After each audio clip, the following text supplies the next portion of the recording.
Howdy! Como estão todos hoje? Here's Teacher Cláudia Borges. Aqui é a professora Cláudia Borges de Língua Inglesa. Olá, pessoal! Sejam bem-vindos a mais uma aula do IFA.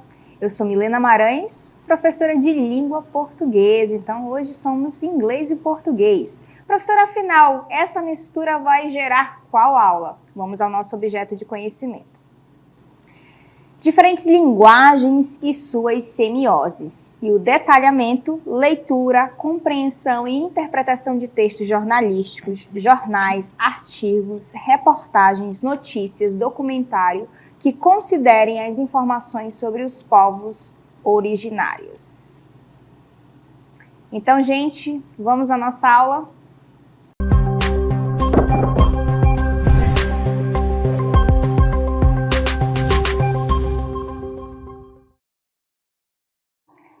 Então, para começarmos este momento da mistura do português com o inglês, duas línguas diferentes, a minha pergunta é: o que é linguagem para vocês? Eu acredito que no inglês também há essa pergunta, não é, professora? O que é linguagem? Não é? A gente vai já entender isso.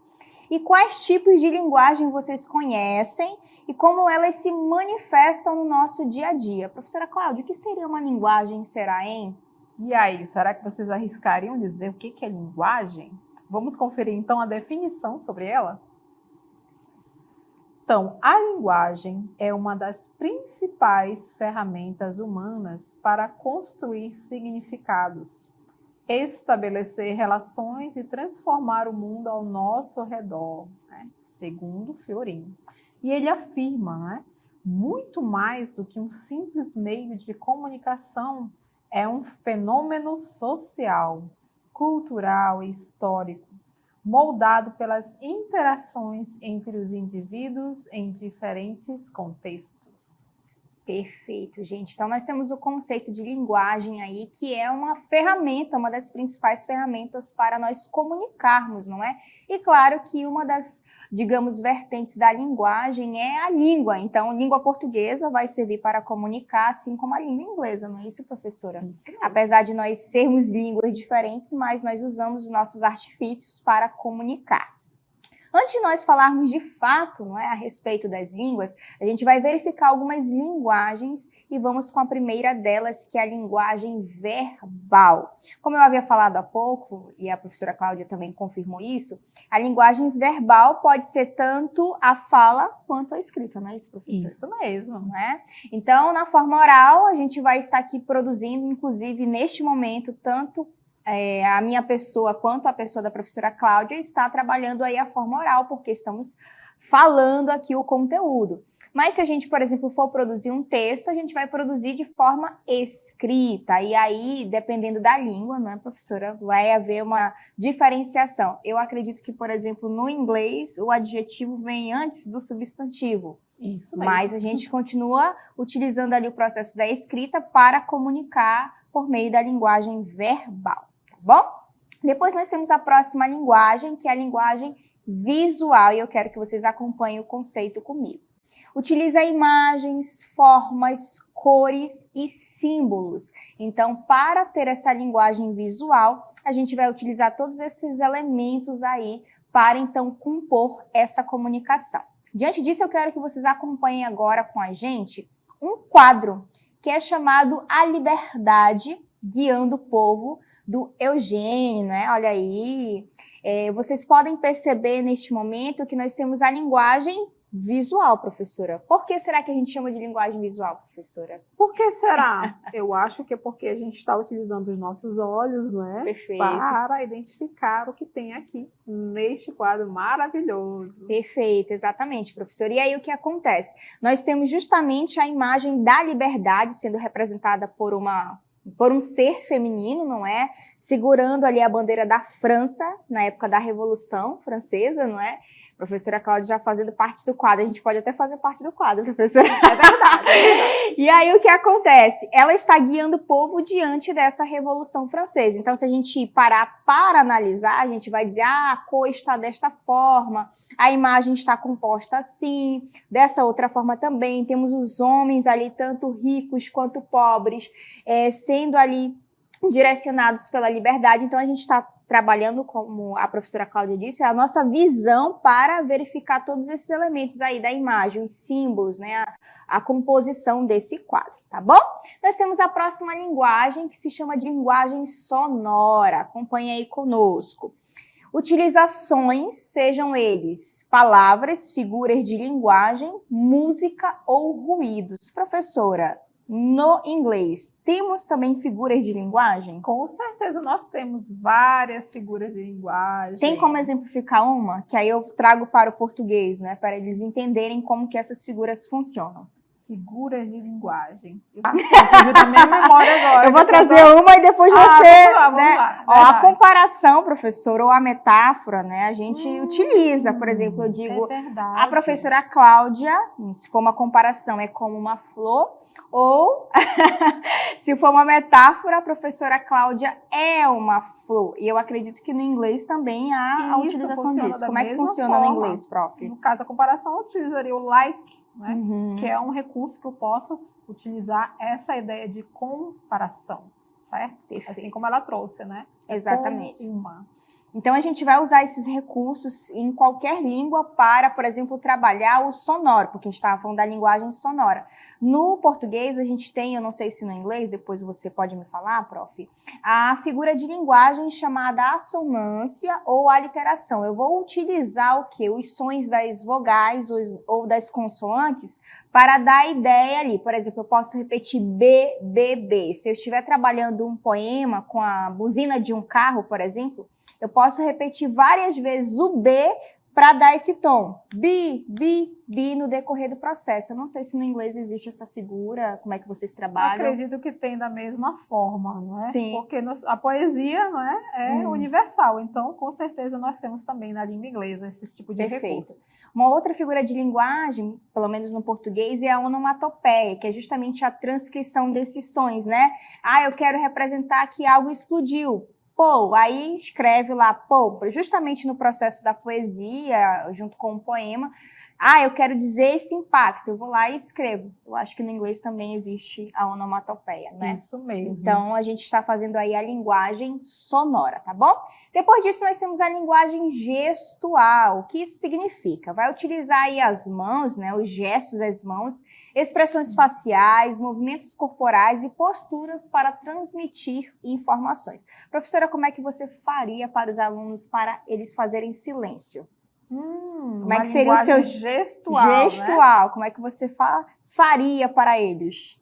Eu ia mostrar um outro movimento, né? Se tivesse mais íntima dos meus alunos. Mas, normalmente, né, a gente faz dessa forma, né? Ai, bem que formal, fofo. Não é?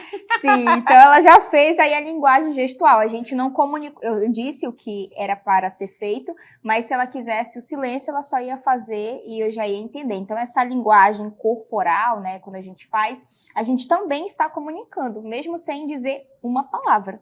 E agora eu quero que vocês acompanhem aí comigo um vídeo, junto com a professora Cláudia, para vocês entenderem como é que funciona a linguagem gestual.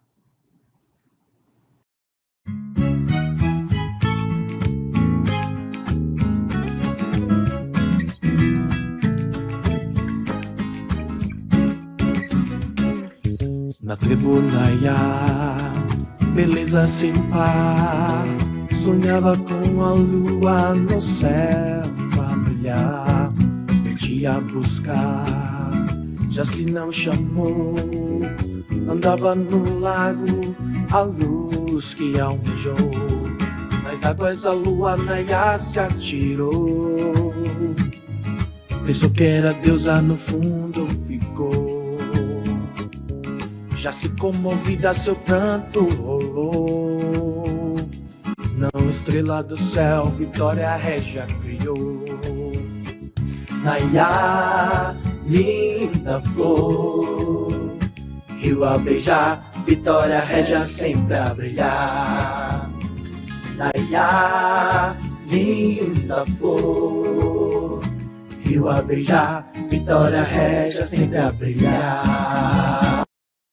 Gente, vocês viram aí a professora Marta, professora de arte, não é? Também dançarina agora. Maravilhosa, né? Mostrando aí, está falando sobre a Vitória Régia, Nayá, composição de elementos amazônicos, e a música está sendo ali produzida, a linguagem sonora, também misturada, por exemplo, com a verbal, porque fala, mas ao mesmo tempo nós temos a gestual, porque ela incorpora, inclusive, ali a deusa quando fala, ela mostra a força.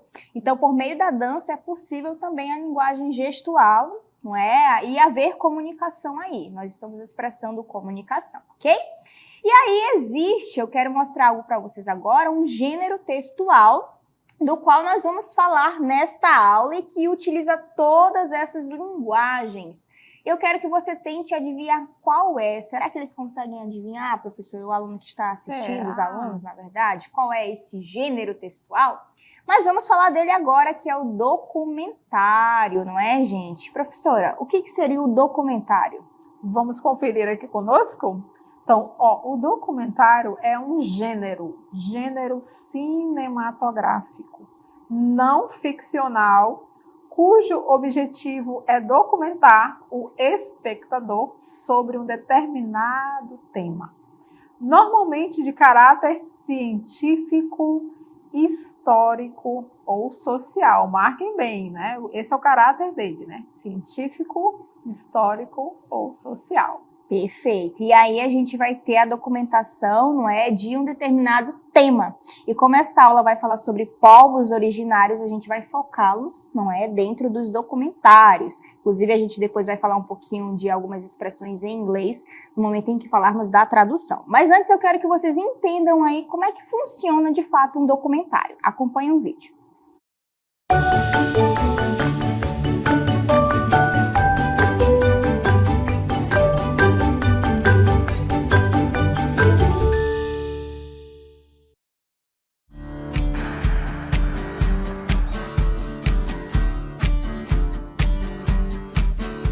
Olá meninas, tudo bem com vocês? A gente está conhecendo aqui a comunidade, um lugar maravilhoso, mas a gente queria saber, aqui tem um lugar, sei lá, de repente diferente, turístico, que a gente possa visitar? Tem um prédio histórico que foi uma escola, tem um hospital, tem um presídio e tem uma pousada. Obrigado, hein? Obrigado. Tchau, tchau.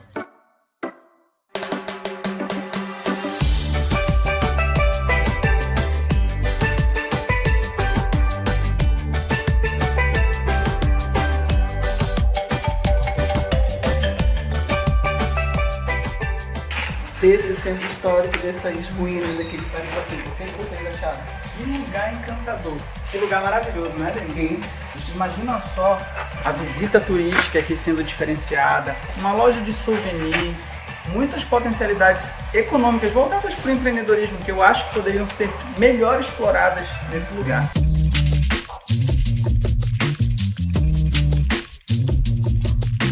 Esse é um prédio com muitas potencialidades em um município. Imagina quantos não tem nos outros municípios do Amazonas. E isso nós vamos ter que mostrar, fazer o nosso aluno refletir nesse momento, né, da UCA, não só aqui no Iranduba, mas em todos os municípios do Amazonas. Certo? Eu acho que tem muito mais. Vamos atrás dos moradores? Vamos? Descobrir? Vamos. Vamos lá. Eu sou técnico em arqueologia, né? Sou morador da comunidade. Durante muito tempo nós recebemos doações dos comunitários e eu guardei esse material e em seguida eu musealizei eles enquanto na reserva técnica do MUSA, Museu da Amazônia. Mas aqui nós estamos em cima de um grande sítio arqueológico. E a gente consegue observar todos esses materiais fazem parte do contexto arqueológico da comunidade do Paricatuba. Aqui nós vamos ter pelo menos os 1.500 a 1.800 anos de ocupação. Nós já estamos pisando no solo sagrado. Nós, professores de linguagem, vamos ministrar o UCA, não é verdade? Vamos trabalhar o empreendedorismo, né, social e cultural. É justamente ver a possibilidade de empreendedorismo na nossa localidade. Isso mesmo, conhecer, trabalhar e transformar também por meio do empreendedorismo. Nós esperamos que todos possam sair transformados dessas aulas e que nós possamos aprender bastante. É essa a preocupação da Secretaria de Educação do Amazonas, trazer empreendedorismo cultural e social em benefício da comunidade. Isso aí, vem com a gente!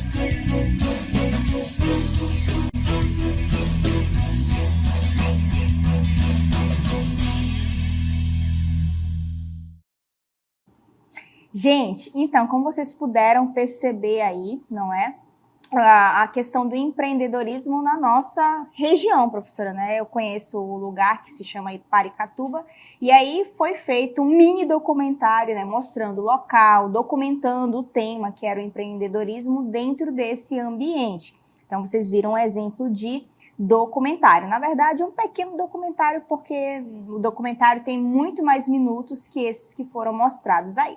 Eu quero que vocês acompanhem agora outro conceito a respeito do gênero documentário. Vejam aí comigo. Bom, o gênero documentário tem uma forte relação com os povos originários, pois ele é frequentemente utilizado como uma ferramenta para registrar, preservar e divulgar as culturas, histórias, lutas e visões de mundo desses povos. Exatamente. Então, essa é a relação com os povos originários, porque quando eles são ali mostrados, é por meio do documentário que isso vai acontecer. Então, as pessoas vão lá, filmam como é a realidade dessas pessoas, como que é o costume, como que é a vivência. Por isso que existe uma forte relação. E aí, quando eles fazem os documentários, alguns temas são trabalhados e eu quero que vocês acompanhem comigo e com a professora Cláudia agora. Então, algumas formas de como essa relação se manifesta. Primeiro é o registro cultural, né? Como esses povos vivem, qual é a cultura deles. Além de voz e protagonismo, porque a partir do momento que eu trabalho essa vivência, eu dou voz e dou protagonismo. Essas pessoas, de fato, são valorizadas, não é? Denúncia e resistência, sobretudo quando se fala de demarcação de terras indígenas, né? Olha, está acontecendo tal problemática. Então, também o documentário serve aí como forma de denúncia e resistência desses povos. E, por fim, a educação e conscientização, que tem a ver aí, eu tenho que valorizar esses povos, eles têm pensamentos diferentes, mas eu não posso excluí-los só porque eles têm pensamentos diferentes, e aí vai trabalhando a conscientização. Quero que vocês acompanhem outra informação com a gente, que é esta: o Brasil tem 1.700.000 pessoas, professora, que se identificam como indígenas, e o Amazonas concentra 28% da população, com mais de 490 mil indígenas, né? Então, só no nosso estado, a gente pega uma parcela aí desse milhão que existe de pessoas. Acompanha outra informação com a gente, das 10 cidades, professora, quais são as maiores aí? Olha só, né? Das 10 cidades com as maiores populações indígenas do país, 6, olha só, 10, né? Ficou só sobrando 4, ok? Então, 6 são do Amazonas. E quais são? Manaus, São Gabriel da Cachoeira, Tabatinga, São Paulo de Olivença, Altazes e Tefé. Perfeito. Então, gente, todas essas cidades, como a professora falou, de 10, apenas 6, né, estão conosco, e as outras 4 estão espalhadas aí pelo Brasil, mas a gente fica com a maior quantidade. E eu tenho uma pergunta, juntamente com a professora Cláudia, para vocês, que é esta: e o que isso tem a ver comigo? Né, prof? Nós estamos estudando povos indígenas, povos originários, Sim. O que isso tem a ver conosco? E agora eu trago a resposta para vocês, junto com a professora Cláudia. Acompanhem aí. Bem, o que isso tem a ver comigo? Vamos pensar um pouco juntos, não é? O nosso modo de viver na contemporaneidade, apesar dos fatores externos, ainda está ligado à história, ao território, à cultura e ao modo de vida dessas populações, os quais são representados nos documentários. Perfeito, gente. E alguns exemplos, né, da nossa realidade aí, digamos, se relacionando com os povos indígenas. Nós temos aí o uso de plantas medicinais, não é? Ah, eu utilizo tal planta, mas isso já é um costume lá dos povos originários, não é? E a gente continua utilizando. A alimentação tradicional, você se lembra de alguma alimentação indígena agora, prof? Que seja assim, ah, eu consumo essa alimentação. Nossa! Eu posso falar? Pode. Uma que ninguém come, né? Deve ser farinha, eu acho. Ah, é verdade. Não, eu não como farinha. Não acredito. Não, eu não como farinha. Menos uma concorrência, né? Sim. Melhor ainda. A warinha, aquela bem torradinha, prof. Embora eu não coma, mas eu sei. Então, veja, a alimentação tem uma relação com a nossa realidade, não é, gente? Por exemplo, a professora falou o consumo da farinha.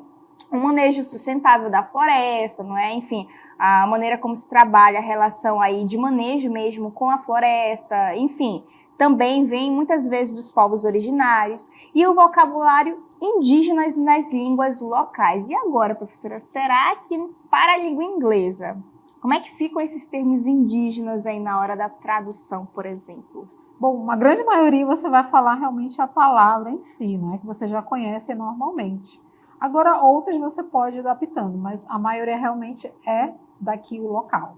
Quando eu falo, por exemplo, professora, povos originários, eu falo povos originários ou existe um sinônimo, digamos, em inglês que possa trazer essa ideia? Existe a palavra people, né, que povos ou pessoas, né, e também original, que é a palavra original, originário. E quando se fala, por exemplo, de indígenas ou qualquer outro, farinha, por exemplo, existe tradução ou não existe tradução? A gente fala a palavra original mesmo.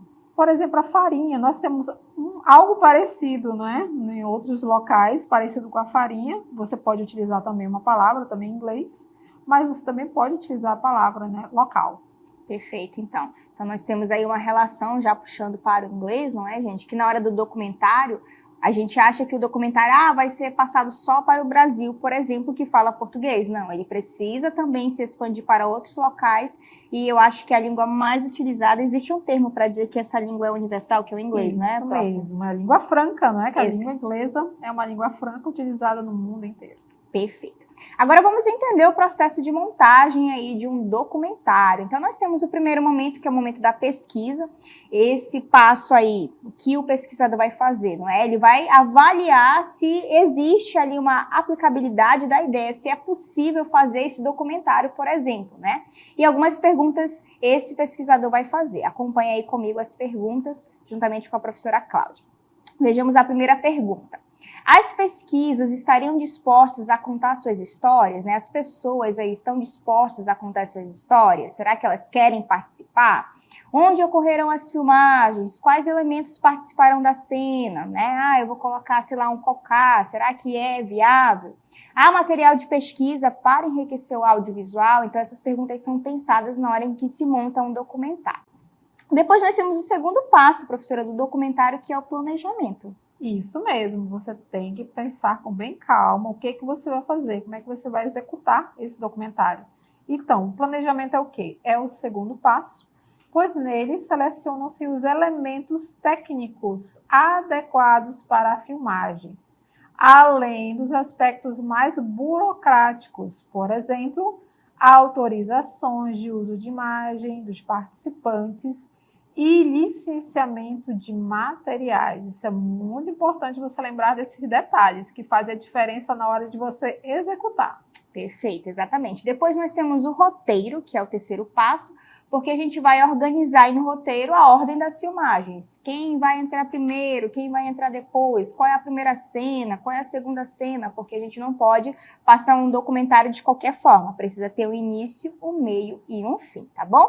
Outros processos que vão acontecer depois disso são, primeiro, a filmagem, né? Depois que acontece todo esse processo, aí a gente vai filmar. Então, vai acontecer a filmagem. Depois a edição, a gente vai cortar esta parte e vai ligar com uma outra parte. E por fim nós temos a divulgação e a publicação, tá bom? Quero fazer uma pergunta para vocês agora.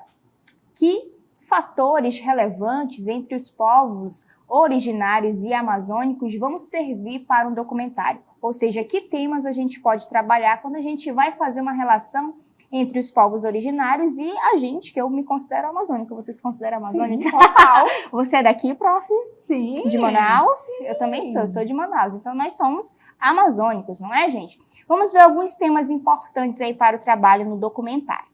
Então, a Amazônia como patrimônio da humanidade. Quais aspectos, professora, a gente pode trabalhar? Vamos conferi-los. Importância ecológica global da floresta, né? Bem interessante esse tema. Povos originários e amazônicos como guardiões da biodiversidade. Perfeito. E temos mais um elemento aí, professora. Próximo é como a preservação das culturas indígenas e amazônicas está ligada à conservação do planeta. Perfeito. Então, a gente acha que esses povos não apresentam uma importância, mas apresentam e a gente pode ver por meio desses temas aí. Depois, nós temos outra temática que pode ser trabalhada quando a gente faz essa relação, que é a identidade e diversidade cultural. E quais são os elementos, professora, que a gente pode trabalhar nesse tema? Então, a pluralidade dos povos indígenas amazônicos, línguas indígenas e seus riscos de extinção, que é um risco bem real, né? Então, antes que elas se extinguam, vamos fazer documentários, não é? Sim, temos mais, professora, as cosmovisões, formas de ver o mundo, espiritualidade, relação com a natureza. Inclusive, eles têm um conceito chamado de bem viver, que eles dizem que eles só são saudáveis se a floresta também for, por exemplo. Que é um conceito que eu acho que na visão ocidental a gente não tem. Se eu estou bem, a natureza não importa e vice-versa, mas eles têm essa relação. E tem mais um ponto, professora, qual é?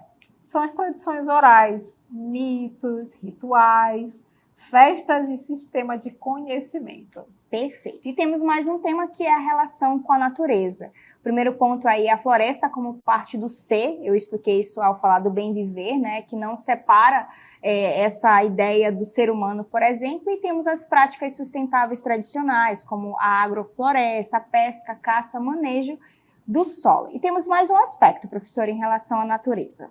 Sobre a natureza, temos este último aspecto, que é saberes ancestrais sobre plantas medicinais e biodiversidade. Nossa floresta é muito rica. Então, cada plantinha que você tem por aí, ela tem uma riqueza ali dentro dela. Então, esses saberes são passados. Quais são eles? Como é que a gente vai saber? Documentário. Perfeito, professora. E nós temos também, agora vamos só entender, depois que todo esse processo acontece, eu escolho o tema, eu faço a pesquisa, como é que eu vou narrar esse documentário, como é que ele vai acontecer. Então, as narrativas geralmente são em primeira pessoa. Quando eu vou fazer um documentário, se eu fosse fazer um documentário com a professora Cláudia, eu não posso dizer, a professora Cláudia faz isso, isso. Não, conte você a sua história. Então, professora, se hoje você fosse se apresentar para os alunos, como é que você se apresentaria? Eu sou a professora Cláudia, eu trabalho no Centro de Mídias, e aí eu continuaria. Perfeito. Então, as narrativas são sempre em primeira pessoa para dar esse destaque, voz e protagonismo, né, à pessoa. Nós também temos filmagens imersivas, que é mostrar a vida cotidiana, os rituais e as paisagens. Além disso, nós temos que pensar em outro aspecto, professora, que é a trilha sonora original. Como é que a gente faz aí? Nossa, olha só, as ideias para você incluir essa trilha, né, na trilha. Cantos e músicas indígenas amazônicos são riquíssimos, né? Então você pode usar a sua imaginação. E como é que você vai inserir esses sons da floresta que são maravilhosos? E, professora, será que existe a possibilidade de fazer, por exemplo, uma tradução das músicas indígenas ou prefere-se não fazer isso na hora de... Você pode fazer um resumo da ideia, né, da música, e você pode fazer a tradução, né, caso não dê para fazer ao pé da letra, né? Então você faz uma ideia, né, básica do que aquela música está passando. Perfeito. Além disso, nós temos as animações ou ilustrações para os mitos, histórias orais ou memória ancestral. Você faz ali uma representação, uma ilustração. E, por fim, de fato, entra a questão, como eu tinha dito, da legenda e tradução, porque você precisa traduzir e depois colocar a legenda, né, em inglês, em português, dependendo aí do processo. E aí, como a professora Cláudia tinha apresentado, não é falado a respeito que alguns termos existem no inglês, a gente pode fazer a tradução e outros não, usa-se o original mesmo, né? Isso mesmo. Então, gente, basicamente esta é digamos assim, o passo a passo, na verdade, este é o passo a passo de como se monta um documentário, qual é a relação desse documentário com a minha vida e com os povos originários, tá bom? Nós ficamos por aqui, eu espero que você, junto, né, a professora Cláudia também espera que você tenha entendido a aula.